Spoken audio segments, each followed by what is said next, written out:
What's good, family? Welcome back to the Refocus Podcast, where we refocus hearts and minds toward God. I'm your host, Payton, and we're going to veer off a little bit from the foundations of faith, and I just want to talk about something that, if you know me personally, or if you listen to the show consistently since the beginning, you know I'm all about music. I love music. I love to write music. I love to record music. I love to perform music. I love to listen to music. I enjoy all types of music. And I really see music as a huge tool that God has given us, not only to be a form of self-expression or expression for others, but also as a tool to communicate, also as a tool to empower, also as a tool to encourage, or even as a tool to bring down and destroy. Music is such a powerful tool that I believe God has created, and that's why we're going to definitely talk about it today and just see how God views music in the Bible, and then just talk about what I personally think about it, and how I see music used as a tool for ministry, or music used as a tool for self-expression, and how we can still make an impact with the music that we have. So, a long time ago, or not necessarily a long time ago, about 2 years ago, I had did a little Bible study lesson on music, and the group that I was a part of at the time, we created a statement when people would ask us about our music, or if people looked on our website and they wanted to know, our thoughts on music, or our vision and mission on music. And so our vision and mission on music was, through creative, Christ-centered, emotion-filled lyrics, our music will edify, reaching across generational lines to impact lives, causing the listener to examine himself and encourage a higher quality living. We'll never settle for less than authentic industry standard music to be used as a tool to spread the gospel, encouraging learning and growth. Now, for some of y'all who are big into making missions and visions, or if you have ministries and companies that have, or if you're part of ministries and companies that have missions and visions, you know that's a lengthy statement there, but it's definitely true. We wanted Christ-centered, emotion-filled lyrics in our music to edify, reaching across generational lines to impact lives, and then also causing the listener to examine themselves. And so when we're talking about edifying, music is used to encourage and build people up. We see here in Ephesians 5:19, it says, addressing one another in psalms and hymns and spiritual songs, singing and making melody to the Lord with your heart. Understand the power that there is for those who are Christians listening to this. Understand the power that comes with making sure you're there for worship, making sure that you're engaged in worship. And there's a reason why we use music to help us get sometimes into the mood of whatever we're doing. It builds us up, it pumps us up, it gets us ready for whatever task that we have for the day. We use music for praise and worship, to get into the presence of God, or to get into a mindset that we're going to be focusing on God for the time being with other believers, or even by ourselves. I use music to get into a mode to where I can focus. For those who use it for at work, you throw on some music, or you throw on some noise to get you focused. Another great example is that it builds you up, because when you're doing things of like working out, you get high adrenaline music, or as my pastor likes to say, high octane music, which is just pretty much just upbeat, sometimes just hard tracks, or sometimes a lot of times dancing tracks, and just very upbeat, gets you moving, makes you want to pump iron more, makes you want to hit the treadmill more, makes you want to go further and faster. And so people create, nowadays with everybody streaming, you can create your playlist and have a workout playlist, and it's just nothing but these hard tracks that get you into a mood of being ready to go. But it builds you up. It builds you up in other ways too, as far as the lyrics. Remember, addressing one another with psalms and hymns and spiritual songs, singing and making melody to the Lord with your heart. One of the songs that me and the hip hop crew that I used to do music with would do is a song called 9 to 5, and the whole purpose of the song was to encourage the believer or even the non-believers to understand that it's just a 9 to 5, meaning this shouldn't ruin your day. Yes, sometimes we hate going to our jobs. Sometimes we hate Mondays because, we're not always necessarily in the career that we want to be, or we're not necessarily, getting paid where or what we should be getting paid for our work ethic. And so we say, hang in there, just keep grinding, keep working, because, before your 8 hours is over, and, you're still, you gotta take care of yourself. You gotta take care of your family. You gotta keep grinding, and that through that grind, other opportunities will open. And especially for the believer, being faithful and being content in your season, and not complaining about where you're at, understanding that your job is, a gift. Anything that's good is a gift from God. So your job, and the way, where you're able to make money is a gift from God. And so it definitely needs to be, there's no need to complain. And so definitely it's something to build people up. I think music can always build people up, inspire people to do more, inspire people to be more and grow. So that's always been a big thing. And of course, music is used to worship God.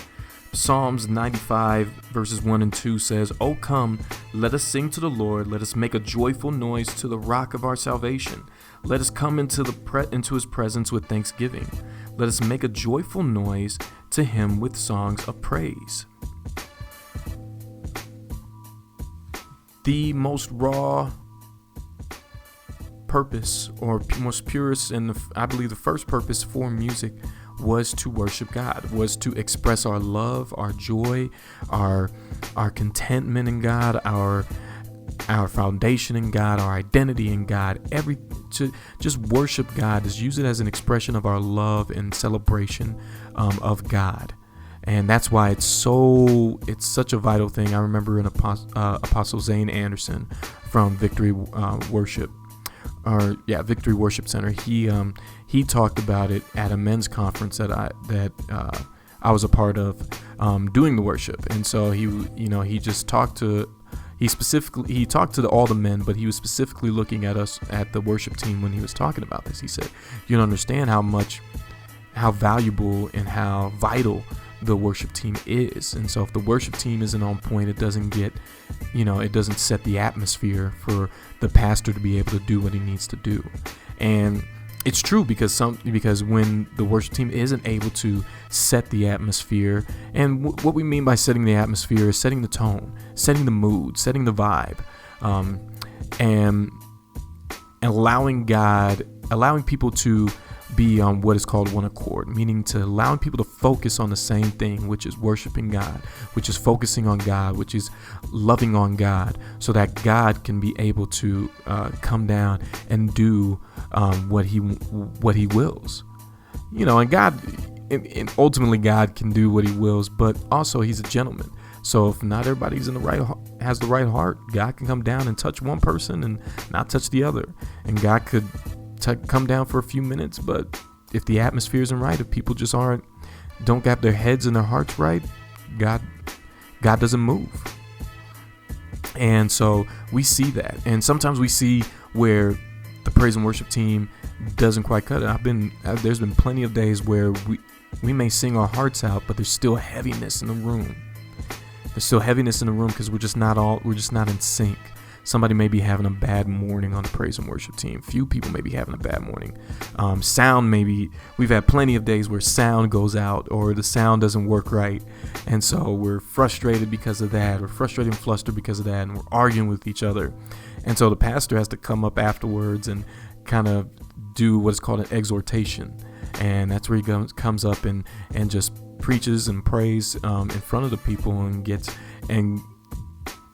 sets the atmosphere for us. So sometimes that happens, and so we see there where God has us use this for worship. It's an expression and a gift unto Him. One of our favorite songs at our church is called "Great Are You, Lord," and the song goes, "It's your breath in our lungs, so we pour out our praise to you only." So we got to understand that God is giving us the breath that we can turn around and use to express our love to Him, pour out praises unto Him, speak and sing about how wonderful and how glorious and how marvelous He is. Another thing is music is used for preparation of war. So remember, going back to my first couple of points, where music gets you pumped up for the gym, music gets you pumped up for your day, it gets you built up to where you feel like you can take on the world. Sometimes people be acting like, or sometimes people be seeing me and I'll be walking a certain way and they'll be like, "Why are you walking?" I remember one time somebody asked me, "Why are you walking like you in a music video or something?"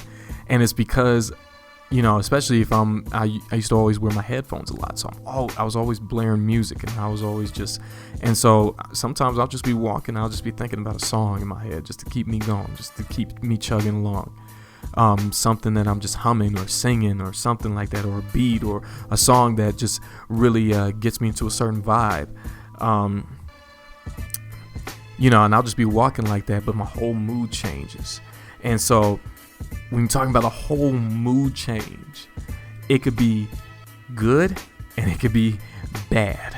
I remember there were certain songs that I would listen to from Cypress Hill or Eminem or Kanye West or Jay-Z or any other rappers, Wu-Tang Clan or anybody else that I was listening to at the time, and my mood would change and I would get more aggressive and I'd be more like you know what I'm saying, and there was some crazy stuff that Eminem and DMX and Wu-Tang and all these other rappers were talking about.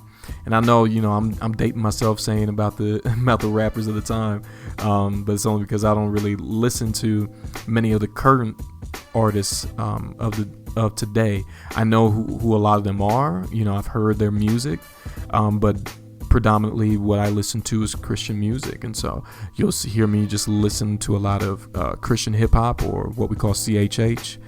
You'll hear me listen to a lot of praise and worship, and that's the extent of my of what I listen to. But it's because it keeps me in that mindset of constantly seeking God's face. It keeps me in that mood of saying, I don't want to strive to be a better person. I want to strive to be more like Christ. I want to strive to know Him more. I want to strive to help people more. So my whole mood changes if I listen to something else. If I'm listening to an R&B song that's very slow and sexual, or very slow and just really about love, I start getting into a vibe of where I start thinking about my wife a lot more. I start thinking about, singing this to her. I start thinking about, man, I just want to do something sweet for her. Or just being honest, think about making love to my wife. I know it's a little TMI, but it's just real talk. Your mood changes sometimes with the music. Music has an ability to be able to set a mood and put you in an emotional state for what the artist is trying to portray. I was just listening to a YouTube video where the lady, she was a vocal coach, and she said she realized a lot of singers fall into one of I think it was one of 4 or 5 categories. And she said there's the vocalist, there's the performer, there's the storyteller, and there's the musician. So it's 4. And so she was saying that the vocalist is those classic singers, the Whitney Houstons, the Christina Aguileras, the Celine Dion's, the Mariah Careys, the Luther Vandrosses, those powerful ballad driven guys, for a lot of us Christians, the Kristen Grays, at the time Spazzy Rocket or Xavier Omar. Those guys were the guys that create those powerful ballads and just really just solid voices, just powerful voices that, they didn't even have to make they don't have to make a really hype, in a sense, club type beat or club type song. They can just create just brilliant works of art and people just love what they do, and that's their lane. Then you have the performers.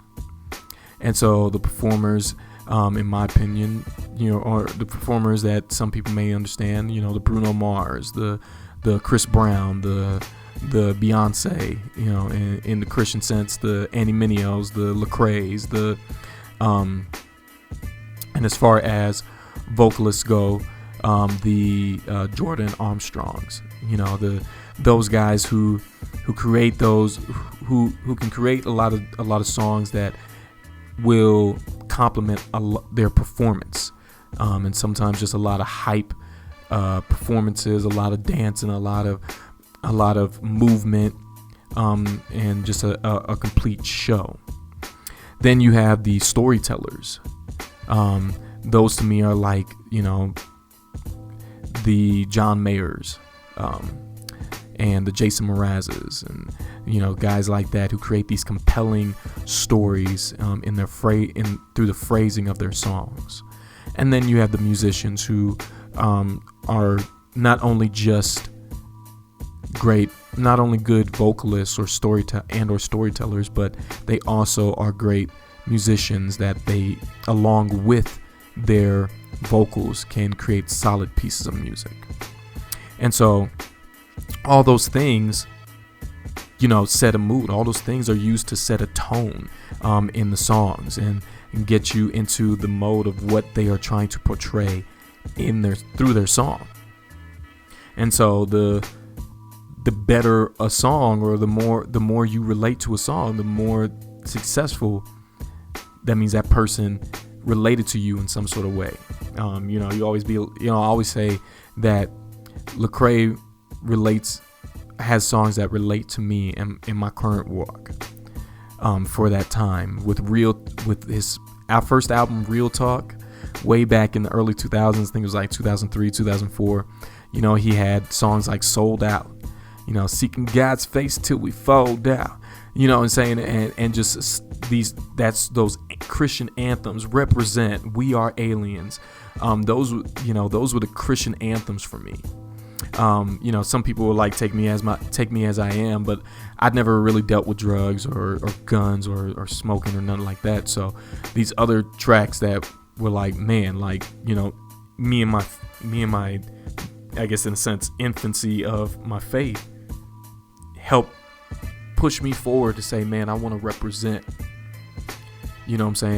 so much. And then Jesus Music and After the Music Stops was a big one for me. I wasn't a big fan of Jesus Music from Lecrae and Tripoli, but his song After the Music Stops for me was like so much like, oh man, after, we as a youth group, we would always go to these concerts and to these conferences, and you see these people give their lives to Christ or rededicate their lives to Christ or just go up for the altar call for whatever prayer reason. And then it's like, okay, now that it's done, are you going to go back to your life? And so that was something that God was really pressing on my heart during that time. So it says here, music is used for preparation for war. And when you go to war in your land against the adversary who oppresses you,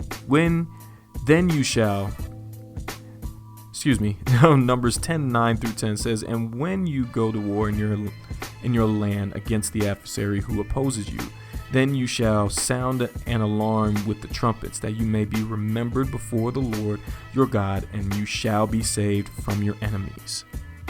And that was in the Compass Bible, Numbers 10, 9 and 10.